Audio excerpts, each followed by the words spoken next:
Aksi calon wakil presiden nomor urut 2, Gibran Rakabuming Raka saat debat perdana Capres berbuah teguran dari Komisi Pemilihan Umum. Ketua KPU RI Hasyim Asyari mengatakan pihaknya telah membuat tata tertib debat untuk Capres-Capres termasuk simpatisan pasangan calon pada debat selanjutnya.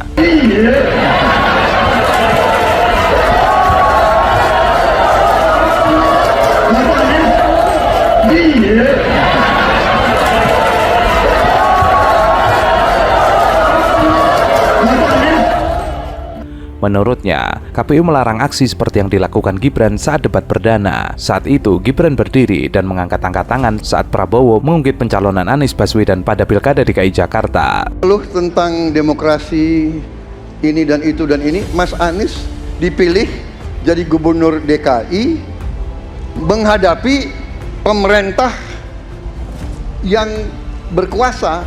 Saya yang mengusung Bapak.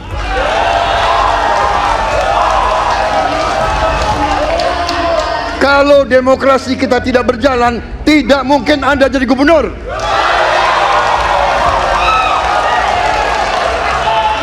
Kalau Jokowi diktator, Anda tidak mungkin jadi gubernur. Saya waktu itu oposisi, Mas Anies. Anda ke rumah saya, kita oposisi, Anda terpilih. Waktu habis, Bapak. Harap tenang, Bapak Prabowo. Baik, para pendukung kami mohon untuk... Ketika kita menghadapi sebuah proses demokrasi, di situ ada pemerintah dan ada oposisi. Dua-duanya sama terhormat. Dan ketika proses pengambilan keputusan itu dilakukan, bila ada oposisi, maka selalu ada pandangan perspektif berbeda yang membuat masyarakat bisa menilai. Karena itu oposisi itu penting dan sama-sama terhormat.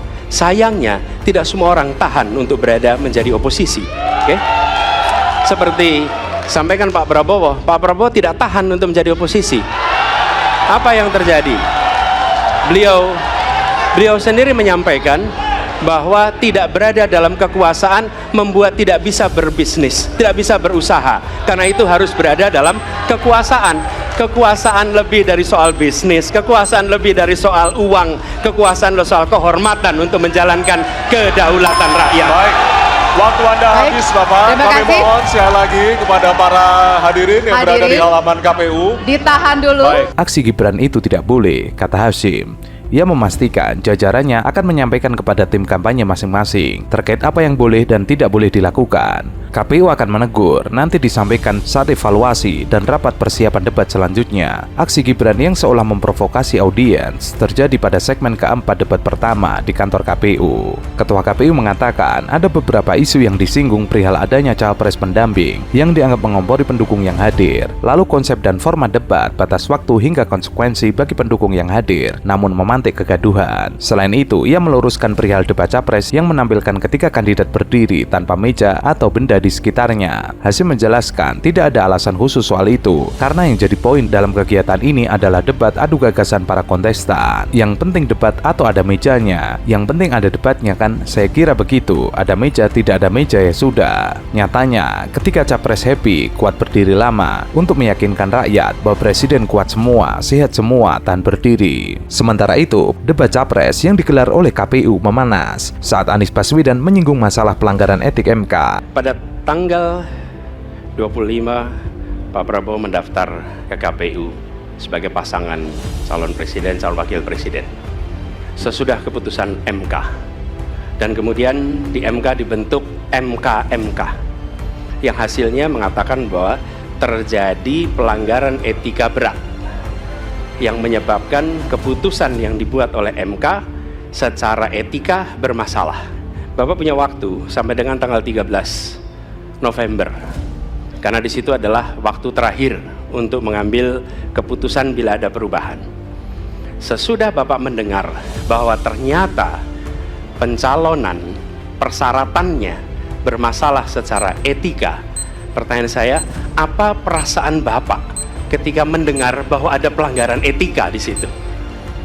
Pada kesempatan tersebut, Anies mempertanyakan bagaimana perasaan Prabowo saat mendengar bahwa keputusan MK soal batas usia Capres dan Cawapres ternyata keliru secara etik. Sesudah keputusan MK, kemudian di MK dibentuk MK yang hasilnya mengatakan terjadi pelanggaran etika berat yang menyebabkan keputusan yang dibuat oleh MK secara etika bermasalah. Apa perasaan Bapak setelah mendengar bahwa keputusan itu salah secara etika? Dengan tegas, Prabowo mengatakan bahwa dirinya sudah berkonsultasi dengan ahli hukum di tim pemenangan. Jadi Mas Anies ya memang suatu perkembangan politik itu ada beberapa segi perspektif ya. Jadi tim saya, para pakar hukum yang mendampingi saya menyampaikan bahwa dari segi hukum tidak ada masalah. Masalah yang dianggap pelanggaran etika sudah diambil tindakan dan keputusan.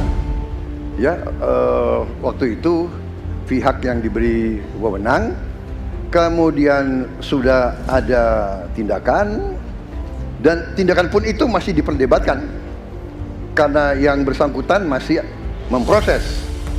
Tetapi intinya adalah bahwa keputusan itu final dan tidak dapat dirubah. Ya, saya laksanakan ya. Dan kita ini bukan anak kecil, Mas Anies ya. Anda juga paham ya. Sudahlah ya. Sekarang begini, intinya rakyat yang putuskan, rakyat yang menilai. Kalau rakyat tidak suka Prabowo dan Gibran, nggak usah pilih kami, saudara-saudara sekalian. Dan saya tidak takut tidak punya jabatan, Mas Anies. Sorry ya.